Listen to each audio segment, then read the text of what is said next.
Who wants to live forever? Jeff Bezos might, actually. In 2021, the Amazon founder reportedly made a significant investment in a company called Altos Labs, a biotechnology company that claims to specialize in cellular rejuvenation therapy that says it aims to restore cell health and resilience to reverse disease, injury, and disabilities that occur throughout life. That sounds impressive in its own right, but wait until you hear the hook. According to Altos Labs' Juan Carlos Espadilla Belmonte, within 2 decades, the company's research could yield the tools to predict, prevent, and treat diseases and aging through cellular rejuvenation. Optimistic, perhaps, but Belmonte's research suggests that this scientific fountain of youth may not be as far-fetched as it seems. In an experiment at the Salk Institute in 2016, his team was able to manipulate a set of rejuvenating genes in mice in such a way that it prompted some of their cells to revert to an embryonic state, and the mice in the experiment lived 30% longer. Belmonte has since said that he finds no reason science couldn't achieve similar results with human patients. That's a tantalizing idea, that medical science could be used to activate just the right genes to slow or reverse aging. But despite rumors around Jeff Bezos' investment in the company being a bid for immortality, Belmonte says that's not necessarily what Altos Labs is trying to achieve. It's not about making it possible for humans to live 100 or even 1,000 years longer, he told Spanish newspaper El País, but to improve human quality of life.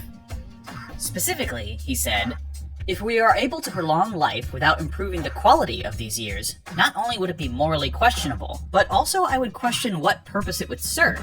Our main goal is to enable people to have a healthier life for a longer period of time and to reverse illness in patients of all ages. So even if immortality isn't what Altos Labs is going for, there's still reason to root for their researchers to succeed.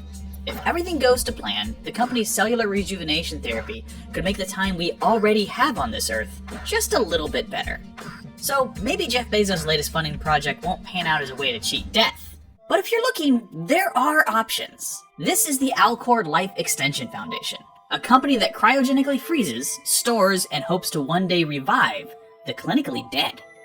In short, this company uses a blend of medical-grade antifreeze to vitrify the recently deceased, freezing them into a glass-like state before storing them in a container cooled by liquid nitrogen.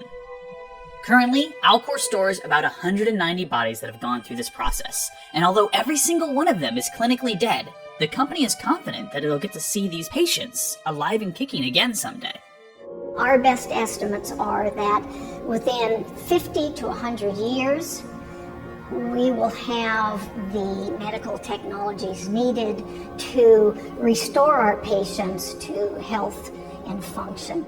How exactly it's going to revive these patients requires a little imagination, and Alcor has plenty. The company envisions a future where cryogenically frozen patients will be restored to life either by being repaired by medical nanobots it calls cryobots, or by scanning a deceased patient's brain and simulating it on what the company calls a whole brain emulator, effectively allowing them to return to life as an immortal synthetic life form.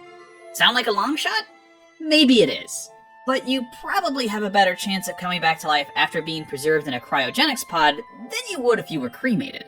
Either way, the chance to find out will set you back somewhere between $80,000 and $220,000. That's not exactly Jeff Bezos money, but it is pretty pricey.